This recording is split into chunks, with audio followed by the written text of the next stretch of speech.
What is going on, everybody? Welcome to the show today. We're going to be talking about my top things that I've learned from owning this car for the past couple years. So I bought this car in October of 2016. I'm not exactly sure of the specific date, but I know it was October of 2016, and it's coming up to the point where it's been 3 years of ownership.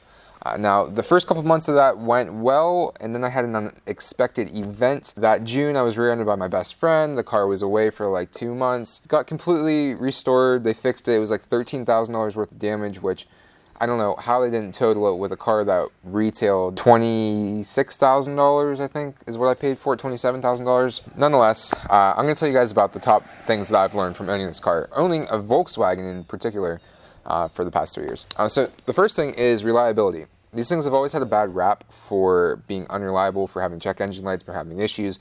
Number one, because it's German. Number two, because it's a Volkswagen. I was honestly nervous when I bought this car because of all the horror stories I've heard.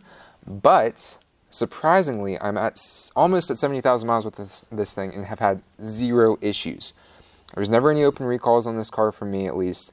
I never had any issues with like the radiator, fluids, transmissions. The clutch is still stock. It's just a very super reliable car, and I would recommend a Volkswagen, in particular a GTI, to anybody that would be interested in one, and something that if somebody wanted a reliable vehicle that is a higher quality than, say, a Ford Focus or some of those types of cars, you know what I mean? The second thing I have realized is that these cars don't hold their value at all. Unfortunately, I bought this car for about $27,000. I've had it for 3 years, and it has dropped in value a lot. Trade-in value is atrocious. It's very, very bad. So if you are thinking about buying one of these and it's something, you're the type of person that doesn't stick with the car long, make sure you put down a good amount of money so you're not upside down when it comes time to trade the car in, because KBB on this thing is not looking pretty, and I don't even want to talk about it. So just something to keep in mind. The third thing I've learned from this 2017 Mk7 Gti is that this car is so tunable. It's ridiculous, and it's so easy to get more horsepower, and just it's so much fun. The weakest point is probably the transmission is the only thing. It's not very precise, and it's kind of sloppy.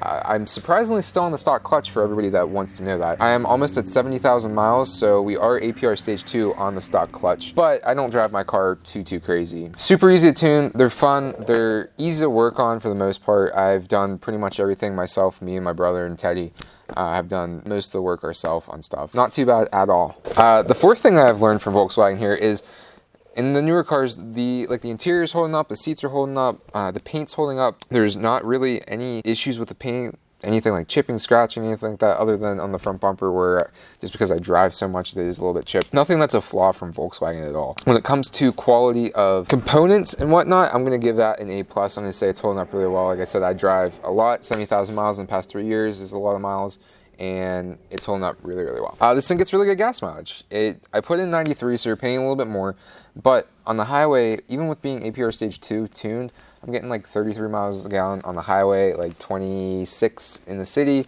buzzing around town and whatnot. So again, if you're looking for practicality, fun, and something that just makes sense, the GTI is the way to go, especially with the hatchback and all the room you have. I've moved apartments 3 times now with this car, and it is never let me down, knock on wood.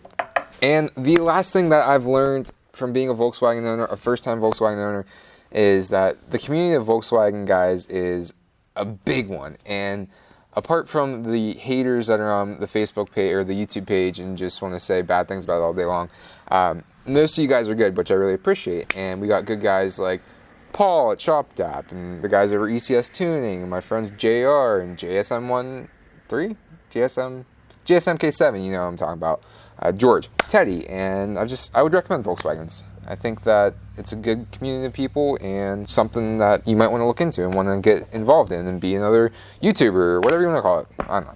I'm rambling now. But guys, let's get to the final, like the punchline here. If I could go back and tell myself 3 years ago, everything, like the timeline of like my life, what's going to happen, would I buy this car again? And I would say absolutely. It's a great car. It served me well. It's never left me stranded. It's got tons of miles on it right now. I've had a blast. I've built my entire YouTube channel off of it. I've met a lot of great people from it. Thanks for watching this, and we'll see you guys next time. Peace.